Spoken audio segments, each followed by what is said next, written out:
ప్రియులారా, ప్రభువైన యేసు క్రీస్తు నామమున మీకు శుభములు. TWT తెలుగు జీవజలం కార్యక్రమానికి మిమ్మును ప్రేమపూర్వకంగా ఆహ్వానిస్తున్నాము. రండి, పరిశుద్ధ దేవుని వాక్యాన్ని ధ్యానం చేద్దాం. ప్రార్థనా జీవితం, ప్రార్థనే జీవితం, ప్రార్థనా జీవితం, ప్రార్థనే జీవితం. ప్రార్థించు ప్రియునితో,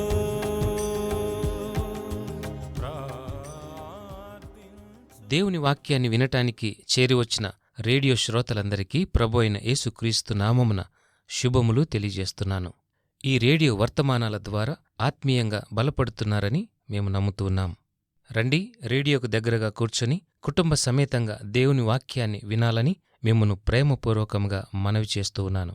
ప్రార్థన.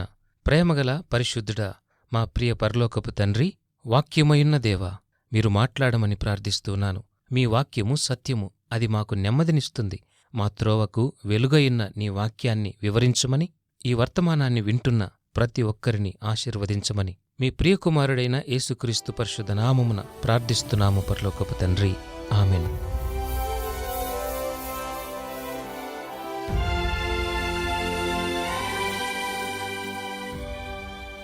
క్రీస్తునందు ప్రియులారా, ఈ దిన పాఠము రెవల్యూషన్, ప్రకటన గ్రంథము. మనము బైబిల్ గ్రంథములోని నూతన నిబంధనను చూచినట్లయితే అందులోని ఆఖరి పుస్తకము ప్రకటన గ్రంథము. ఈ ప్రకటన గ్రంథములో ఆఖరి అధ్యాయము 22వ అధ్యాయము. ఈరోజు ఈ అధ్యాయంలోని కొన్ని సంగతులను ధ్యానం చేద్దాం.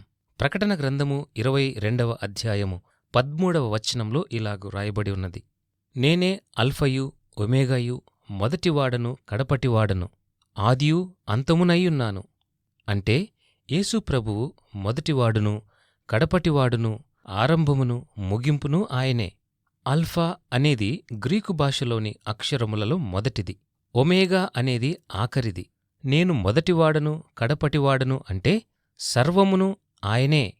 ఇక ఈ మధ్యకాలంలో దేనిని కాని ఎవరిని కాని చేర్చలేము. ఆయన శాశ్వతముగా ఉన్నవాడు. ఆయనలో సంపూర్ణత ఉంది. కాబట్టి యేసు నీ పక్షమున ఉంటే నీకు ఏ కొదువా ఉండదు, మనకింక ఏ అవసరమూ ఉండదు. ఆయనే సమస్తము, మొదటివాడును కడపటివాడును ఆరంభమును సమస్తమును ఆయనే. అంతేకాదు, జీవవృక్షమునకు హక్కుగలవారై గుమ్మముల గుండా ఆ పట్టణములోనికి ప్రవేశించున్నట్లు తమ వస్త్రములను ఉదుకుకొనువారు ధన్యులు. అనగా క్రీస్తు రక్తములో తమ వస్త్రములను ఉదుకుకొనేవారి గురించి ఇక్కడ రాయబడి ఉన్నది. అలాంటి వారికే ఈ జీవవృక్షము. ప్రియ స్నేహితుడా, మరి ఈ జీవవృక్షము మీద హక్కును సంపాదించుకున్నావా? ఒకవేళ లేకపోతే నీ వస్త్రములను ఉదుకుకొనుటకు సిద్ధపడాలి. నీవు దేవుని దగ్గరకు రావాలి అంటే ఒకటే మార్గం. ఈ మార్గమే యేసు ప్రభువు. ఈ ఒక్క మార్గము తప్ప వేరొక మార్గము లేదు.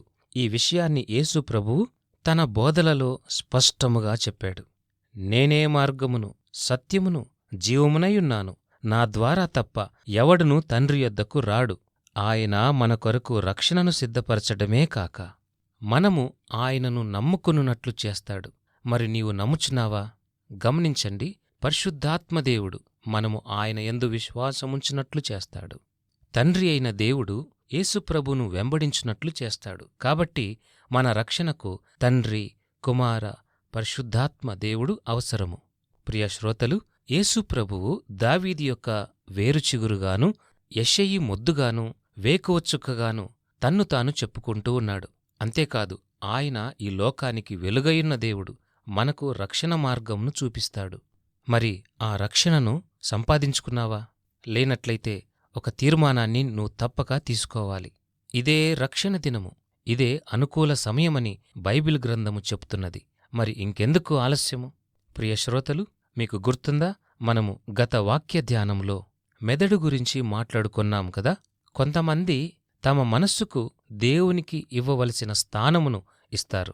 తమ తెలివిని విగ్రహముగా చేసుకుంటారు. చివరకు వారిని వారే దేవుళ్లుగా ఊహించుకుంటూ ఉంటారు. ఇది చాలా దుఃఖకరమైనది, ప్రమాదమైనది కూడా. ఇలాంటి వారి యొక్క వైఖరి ఎలాగుంటుందంటే, వారి జీవితంలో దేవుణ్ణి కాని పరిశుద్ధాత్మను కాని లెక్కచేయరు, నిర్లక్ష్య స్వభావంతో ఉంటారు. సిఎస్ లూయిస్ గారు ఈ అంశం గురించి మాట్లాడుతూ ఒక కుక్కను ఉదాహరణముగా చెప్పారు. అది రిట్రీవర్ అనే జాతి కుక్క. ఒక దినాన ఒక వ్యక్తి దానికి శిక్షణను ఇస్తూ ఒక కర్రను దూరంగా విసిరి దానిని మళ్లీ తన దగ్గరకు తీసుకుని రావడము నేర్పిస్తూ ఉన్నాడు. ఆ కుక్క ఆ కర్రను అతని దగ్గరకు తీసుకుని రావడమైతే తెస్తుంది కాని ఆ కర్రను అతని చేతిలో పెడుతూ తన వ్రేలును కూడా కొరుకుతుంది. ఆ అలవాటును మాన్పించటానికి అతను ఎంతో ప్రయత్నం చేస్తూ ఉంటాడు. ఆ వ్యక్తి దానిని మాన్పించటానికి ఎంతో డబ్బును ఖర్చుపెట్టాడు, కాని చివరకు మాన్పించలేకపోయాడు. ఆ కర్ర అందించే ప్రతిసారి అతని చేతిని కొరకడము మానలేకపోయింది. అలాంటి పరిస్థితుల్లో మనమైతే ఏం చేస్తాం అని సిఎస్ లూయిస్ గారు ప్రశ్నిస్తూ ఉన్నారు. మనమైతే ఆ కుక్కను వదిలించుకోవటానికి ప్రయత్నం చేస్తాం గదా. మరి దీనికి నీ జవాబేంటి? ఈ కథను బట్టి చూస్తే మనము ఒకరి విషయంలో ఎంత అసహనముగా ఉంటామో తెలుస్తుంది. సహజంగా చూస్తే కొంతమంది తమ పిల్లల విషయంలో కూడా చాలా అసహనంగా ఉంటారు. దుఃఖకరమేంటంటే వాళ్ళు అబద్ధమాడినా క్షమించలేరు. 1-2 సార్లైతే ఓర్చుకుంటారు. కాని తరువాత సహనమును కోల్పోతారు, వారిని కొడతారు. మరి అలాంటివారు నీతిమంతుడైన న్యాయాధిపతి అయిన దేవుణ్ణి అర్థం చేసుకోరు. దేవునికి అవిధేయులై దేవుని యొక్క శిక్షను తృణీకరిస్తారు. వారి యొక్క స్వభావం ఎలాగుంటుందంటే, దేవుడు చెప్పింది చేయము, మాకు ఎలా ఇష్టమైతే అలా చేస్తాము, మేం ఏమనుకుంటే అది చేస్తాము అన్న వైఖరితో వారుంటారు. గమనించండి, పాపము యొక్క తీరే అది. దేవుడు చాలామార్లు వారిని క్షమించి ఎన్నో సమయాలు, అవకాశాలు ఇస్తూ ఉన్నా కూడా వారు అలాగే ఉంటారు. ప్రియ తమ్ముడు, చెల్లి, మరి ఈ పరిస్థితుల్లో నీ జవాబేంటి? నీవు కూడా దేవుణ్ణి అలాగే విసిగిస్తూ ఉన్నావా? అయితే ఆయన ప్రేమామయుడు. ఆయన ఒకవేళ నిజముగా న్యాయము తీరుస్తే మనము ఈ లోకంలో నిలవలేము సుమా. ఎప్పుడైతే మనము నిజముగా పశ్చాత్తాపపడతామో ఆయన తప్పక మనల్ని క్షమిస్తాడు. ఎందుకనగా దేవుడు లోకాన్ని ఎంతో ప్రేమించాడు.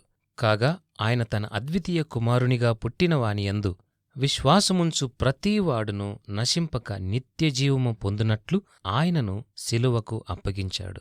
ప్రియ శ్రోతలు, గమనించండి, ఆయన నా కొరకే కాదు, నీ కొరకే కాదు, మరి లోకంలో ఉన్న అందరి కొరకు ఆయన శిలువలో మరణించాడు. తద్వారా మనకు పాపక్షమాపణ లభించింది.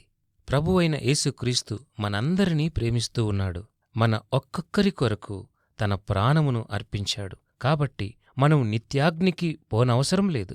మనము ఆయన యందు విశ్వాసముంచి రక్షణ పొందుతూనే మనకు ఆయన నిత్య జీవమిస్తాడు. ఇది ఆయన మనకిచ్చు ఒక గొప్ప బహుమానం. ఆయన ఇప్పుడు మన కొరకు మూల్యం చెల్లించవలసిన అవసరం లేదు. శిలువ మీదనే దానిని మన కొరకు చెల్లించాడు. ప్రకటన గ్రంథము ఈ విధంగా సెలవిస్తుంది: దాహముగొన్న ప్రతివాడు వచ్చి తన దాహాన్ని తీర్చుకొనవచ్చు. ఈ జీవజలము ఉచితముగానే దొరుకుతుంది. ఇక మనము ఎలాంటి మూల్యము చెల్లించన అవసరం లేదు, అది ఉచితముగానే లభిస్తుంది. ఆయన మన కొరకు ఉంచిన పరిశుద్ధాత్మ ద్వారా మన పాపములను ఒప్పుకుంటే ఆయన నమ్మదగినవాడు కాబట్టి మన పాపములను క్షమించి మనకు నిత్య జీవమును ఇస్తాడు. ప్రకటన గ్రంథంలోని ఆఖరి అధ్యాయము దేవుని అపారమైన ప్రేమను గుర్తుచేస్తూ ఉన్నది. మనము చనిపోయిన తరువాత నిత్యత్వంలో పరలోకము, నరకమే తప్ప వేరే చోటు లేదు. ఈ రెండింటిలో ఎక్కడికి వెళ్లాలో, ఏ గమ్యాన్ని చేరాలో నీవు ఈ దినాన తీసుకునేటువంటి నిర్ణయాన్ని ఆధారపడి ఉన్నది. రక్షించబడితే పరలోకము, రక్షించబడకపోతే నరకము తప్పదు. నీవు యేసుక్రీస్తుకు దూరముగా ఉంటూ నీ పాపములకు క్షమాపణ లేకపోతే నీ పాపములు నిన్ను పట్టుకుంటాయి. నరకములో ఎంతో యాతన పడవలసి వస్తుంది. అక్కడ పరిస్థితి ఎలాగుంటుందో తెలుసా? పురుగు చావదు, అగ్ని ఆరదు. ఎవరైనా ప్రభువు యొక్క ప్రేమను తెలుసుకొని పరిశుద్ధాత్మ శక్తితో తమ పాపములను ఒప్పుకుంటే తప్పక క్షమాపణ దొరుకుతుంది. దీనినే క్రొత్తగా జన్మించుట అని బైబిల్ గ్రంథం సెలవిస్తూ ఉన్నది. నీవు రక్షింపబడిన తరువాత ఆయన రాజ్య వ్యాప్తి కొరకు వాడబడాలి అన్నదే ఆయన ఆశ. ఆయన పాత్రగా ఉండి అనేకులను ఆయన రాజ్యములోనికి చేరుస్తావని ఆయన ఎదురుచూస్తూ ఉన్నాడు. ఆయన మనలను ప్రేమించినట్లే మనము కూడా ఇతరులను ప్రేమించాలని ఆయన ఆశిస్తున్నాడు. మనము రక్షించబడిన తరువాత ఇతరులను కూడా మనము తప్పించాలని ఒక తీర్మానము లేదా ఒక త్యాగము, ఒక మనసు కలిగి ఉండాలి. ఇది ఇతరుల పట్ల మనం చేసేటువంటి ఒక గొప్ప సహాయముగా ఉంటుంది. ప్రియ శ్రోతలు, క్రీస్తు సంఘము యొక్క సహవాసము యొక్క ముఖ్య ఉద్దేశము కూడా ఇదే. అందుకే మనము ఒకే సంఘముగా, ఒక్క సంఘముగా, సహవాసముగా కూడుకొని దేవునిని ఆరాధిస్తూ ఉంటాము, ఘనపరుస్తూ ఉన్నాము. ఇతరులను మనము దేవుని యొద్దకు నడిపిస్తే వారు కూడా మనతో పాటు దేవునిని తెలుసుకుంటారు, ఆరాధిస్తారు. మరి ఈ దినాన నీ నిర్ణయమేమిటి? నీ కొరకై సిద్ధపరిచిన ఇంత గొప్ప రక్షణను నిర్లక్ష్యం చేస్తావా? జీవముగల దేవుని చేతిలో గొప్ప పాత్రగా వాడబడుటకు నిన్ను నీవు సిద్ధపరుచుకో. ఇంతటి గొప్ప ధన్యత దేవుడి నీ జీవితంలో దయచేయునుగాక. ప్రార్థన. ప్రియ పరలోకపు తండ్రి, ఈ వర్తమానాన్ని విన్నటువంటి మా ప్రియ శ్రోతలందరినీ దీవించండి. విన్నటువంటి వారిలో అనేక మంది రక్షణను పొందాలని, పాపక్షమాపణను పొందాలని ఆశపడుతూ ఉన్నారు. ఇట్టి గొప్ప ఆశతో ప్రార్థన చేశారు. వారి ప్రార్థనలను మీరు ఆలకించమని బ్రతిమలాడుతున్నాను. మీరు ప్రేమించే దేవుడవు, క్షమించే దేవుడవు, నిత్య జీవాన్ని అనుగ్రహించే సర్వశక్తిమంతుడవని నమ్ముతూ ఉన్నాం. ఈ వాక్యాన్ని విన్న ప్రతి కుటుంబాన్ని దర్శించండి.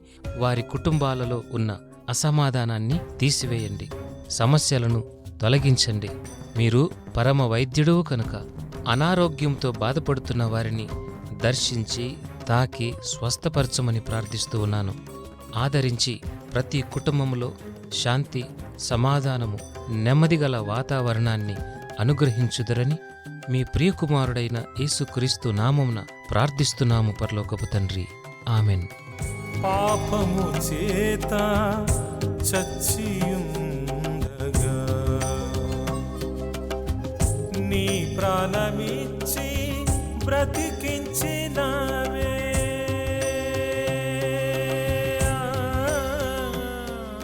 వివరముల కొరకు మా ఇమెయిల్ listenersfeedback@gmail.com. వాట్సాప్, SMS కొరకు మా ఫోన్ నంబర్ 8523047990. దేవుడు మిమ్మును దీవించునుగాక. ఆమేన్.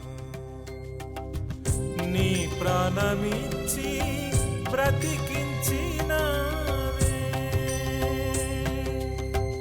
ప్రేమను గాక ఇంకేమీ కోరని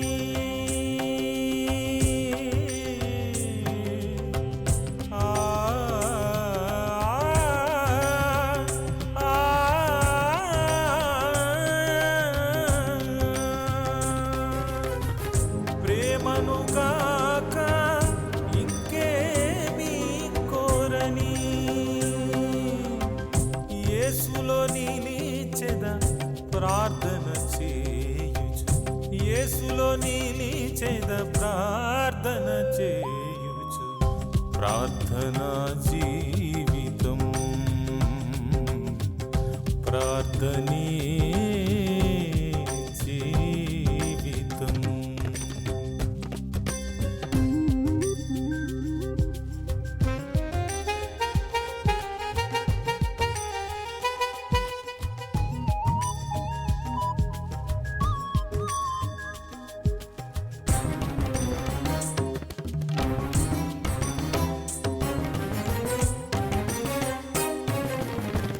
ఈతను ఇంకా అవనిలో ఉన్నను, ఆత్మలో నేను ఆ రాజ్యమన్